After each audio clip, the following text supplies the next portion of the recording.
Shalom. All praises to Yahweh Bahasham, Yahweh Shai Bahasham Rachakudash. Double honors to the elders and apostles of Great Millstone who rule well.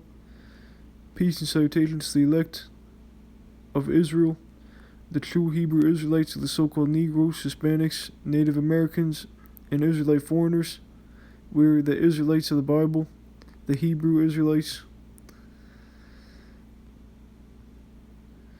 And this is going to be a video lesson going into the prophetic scriptures that I've learned from the elders and apostles of GMS on down through the Holy Spirit or through Yahweh Shai, Waharakhakudash, or through Yahweh Bashim Yoshai, Bashim Rakhakudash. And it's going to be proving that Esau, who is Edom, you call them the Edomites today, is not done away with. They're the so-called white people, the self-proclaimed white race. And I forgot to say earlier, shalom to the elect Israelite foreigners.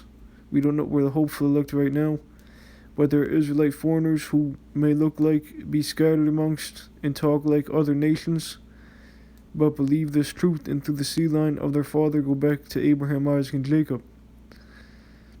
And so back to the point, the scriptures prove through prophecy that Esau is a place of future judgment and future prophecy that has not happened yet. So let's start with the book of Isaiah chapter 34 and verse 4. And so this goes into the nuclear missile destruction of Babylon, America, what is the place of the Edomites. And all the host of heaven shall be dissolved, and the heavens shall be rolled together as a scroll. And so, what is the heavens being rolled together as a scroll?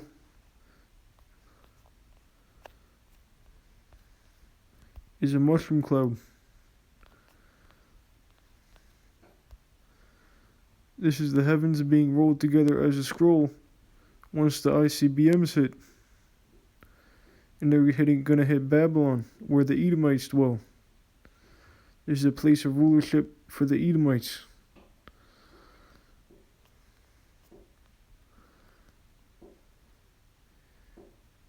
And the heavens shall be rolled together as a scroll, and all the hosts shall fall down, as the leaf falling off from the vine, and as a falling fig from the fig tree. So the figs are the nuclear missiles. They look like figs falling from the tree from a wind. I don't have a picture, but you can imagine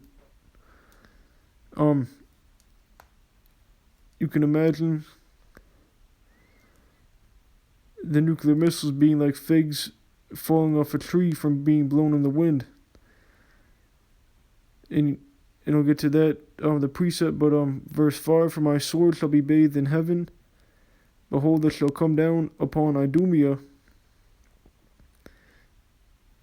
So for Esau to be done away with, this prophecy would have had to already happen. And so, clearly this hasn't happened yet. And upon the people of my curse to judgment. So the nuclear destruction of Esau of Babylon has not happened yet. But it's very soon. And the same thing was Apostle John in Revelation chapter 6. And so when Apostle John was receiving visions, it was during the Roman Empire, so Esau wasn't done away with in the Maccabean period, which some people may say. So he wasn't, because the same thing in Isaiah 34 is in Revelation 6. So this great judgment would happen after the Roman Empire. and it'll be long after this, to over around 2,000 years after. I don't know over, but roughly 2,000 years. So this is Revelation 6 and verse 13. And the stars of heaven fell unto the earth, those are the missiles, even as a fig casteth her untimely figs when she is shaken of a mighty wind. And so the missiles are like when unripe figs, there's a wind and it moves the figs, it shoots them off the tree, basically. And that's the nuclear missiles. So Apostle John saw the missiles and he described them. He said they look like figs, which we read in Isaiah 34. The heavens shall depart as a scroll, and the fig, like the fig falling from the fig tree. This is the same thing. So this is a future judgment, and the sword shall be bathed in heaven, and shall come down upon Idumea. Verse 14, and the heaven departed as a scroll, which is the same thing, that mushroom cloud, from what? The figs, from the stars of heaven, the missiles. And every mountain and island were moved out of their places. So let's look at a picture of the missiles.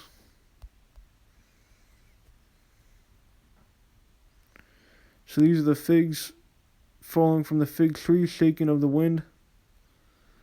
The stars of heaven stars fall from heaven. And then it will create the mushroom cloud.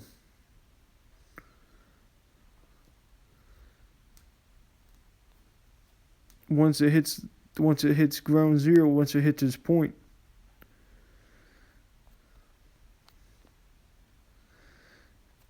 And so I'm going to get a quick precept on the missiles.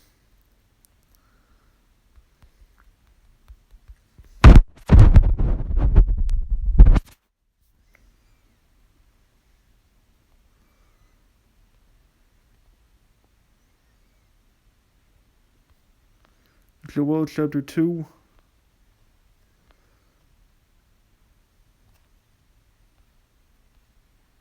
In verse 3.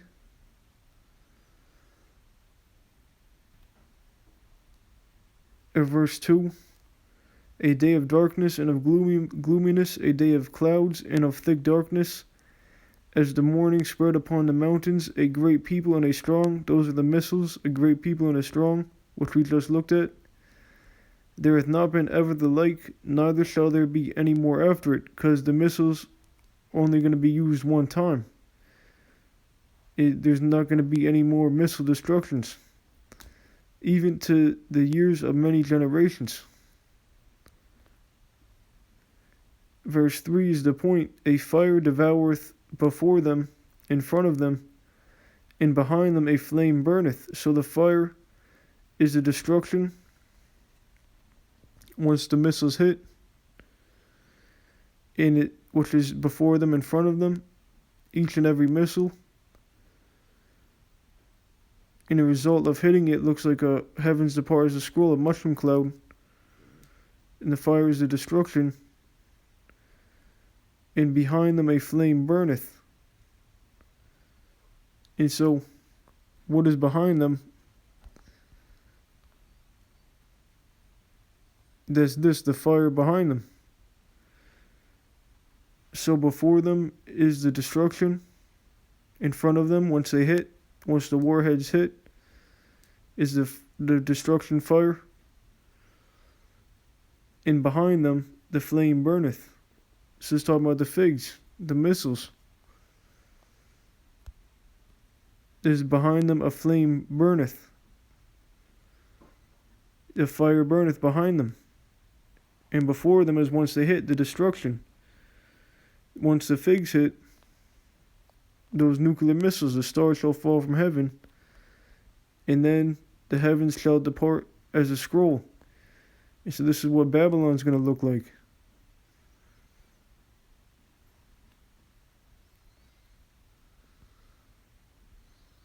And so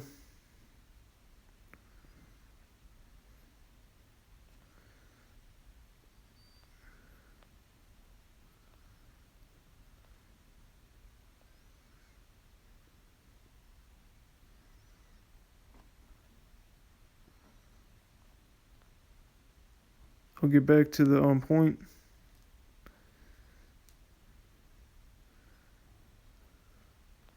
And so Yahushua is going to return to deliver the elect, but also to bring judgment on the Edomites, to bring vengeance upon the Edomites. And so, not only in Babylon is where the Edomites are, a place of future judgment is going to be from nuclear missiles, but also when Yahushua returns with the angels in the chariots or chariot, and they shoot laser beams and bring fire. And so,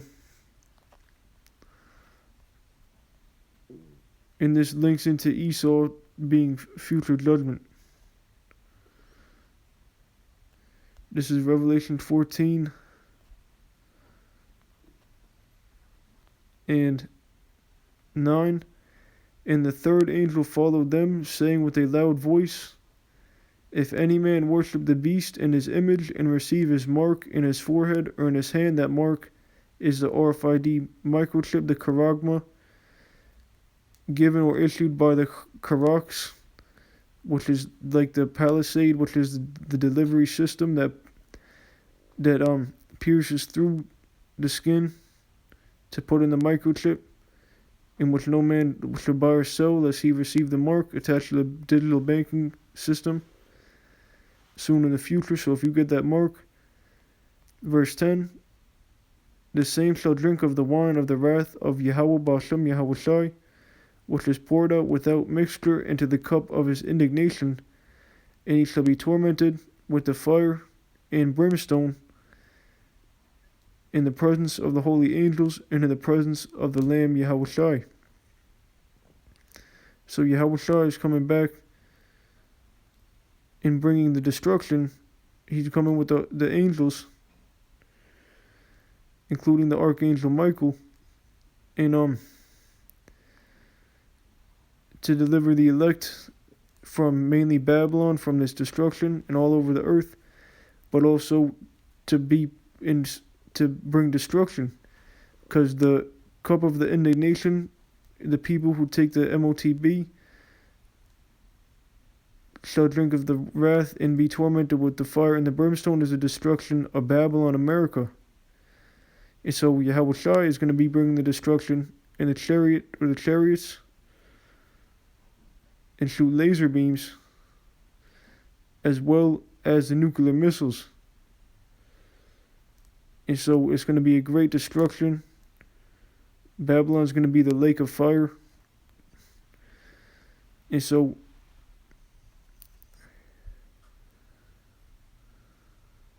when Yahushua is returning, he's coming to take vengeance on Esau and to bring fire. So this is Luke chapter 12, verse 49. I'll start with the KJV, King James Bible is the chief version to read. I'm come to send, this is Yahushua, I'm come to send fire on the earth. This is whom the world ignorantly calls Jesus. I'm come to send fire on the earth. So Yahushua is coming to send fire on the earth. We read the people tormented with fire and brimstone. And what will I, if it be already kindled? And so let's read it in the NLT, the second one. I have come to set the world on fire, and I wish it were already burning. So Yahushua, the Son of the Most High, is coming to do damage. He's going to bring vengeance. He's coming with the angels, with the fathership. It can shoot in chariots that can shoot laser beams and bring fire on the earth. And Esau, the Edomites, are main people of judgment. Isaiah 63 and 1. Who is this that cometh from Edom? Esau is Edom.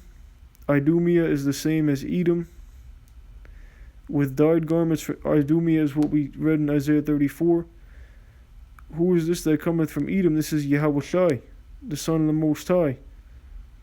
With dyed garments from Bozrah, this that is glorious in his apparel, Yahushua is returning in the fathership and the angels with a glorious, the most glorious the baddest garment you've ever seen. Traveling in the greatness of his strength, I that speak in righteousness mighty to save. And so Yahushua is returning to save who? The elect Israelites.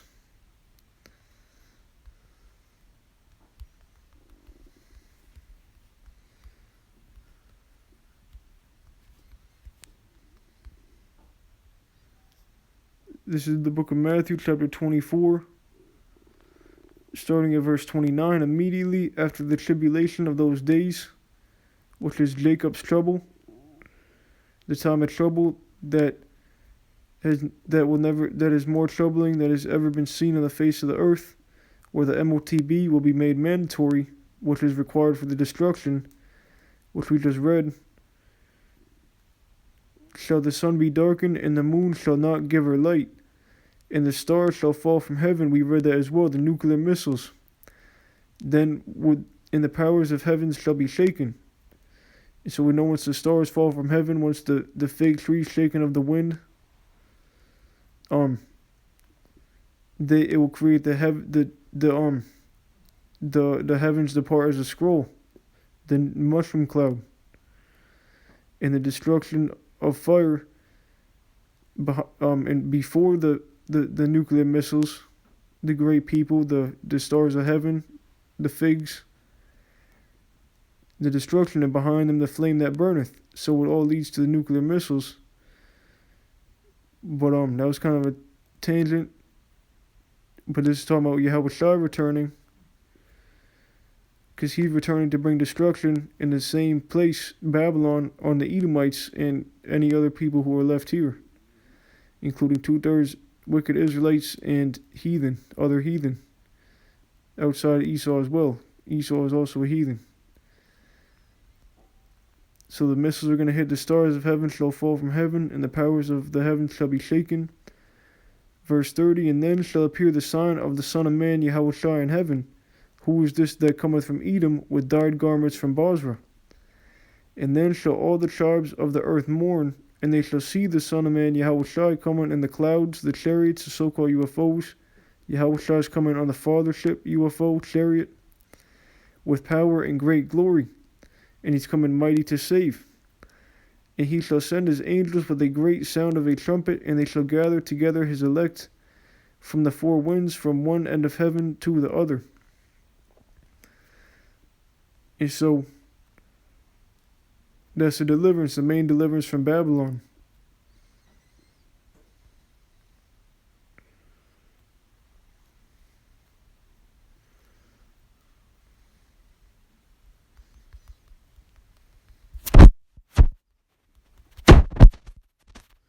This is Revelation 18, and when you read this chapter, it's talking about Babylon.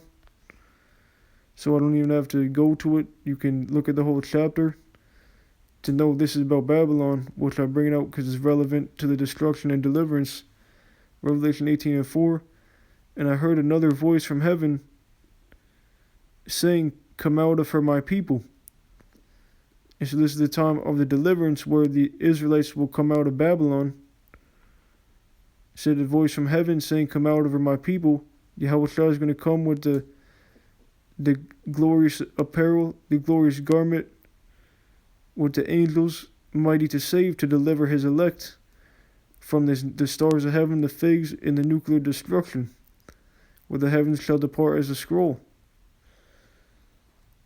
The which is a place of judgment, a part of judgment for Esau, and the missiles are going to hit Babylon. That ye be not partakers of her sins, and that ye receive not of her plagues. Those plagues are the missiles, the ICBMs, those figs, which are bringing the destruction. So the elect need to be delivered from Babylon. A voice from heaven saying, come out of her, my people. That we don't, hopefully we're of that elect, because we read it's the elect, so we don't receive that nuclear judgment. So Yahushua returning to bring fire on the earth, which is going to shed the blood of the Edomites, bring more destruction, and he's also coming mighty to save, which we just read, to save the elect from the destruction, but also Israelites from all over of the elect all over the earth. Verse 2, wherefore art thou red in thine apparel, and thy garments like him that sheddeth in the wine fat?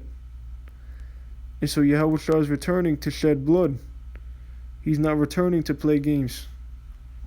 He's returning to do damage. Verse 3, I have trodden the winepress alone, and of the people there was none with me.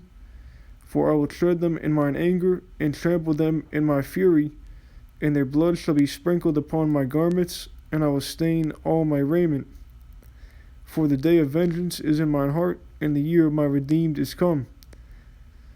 And so, now you get to look at that Esau's the future and know that Esau's judgment has not happened yet. So with that, I'll give all praise, honor, and glory to Yahweh Ba'ashem, Yahweh Shai, Ba'ashem Rakakudash, Shalom.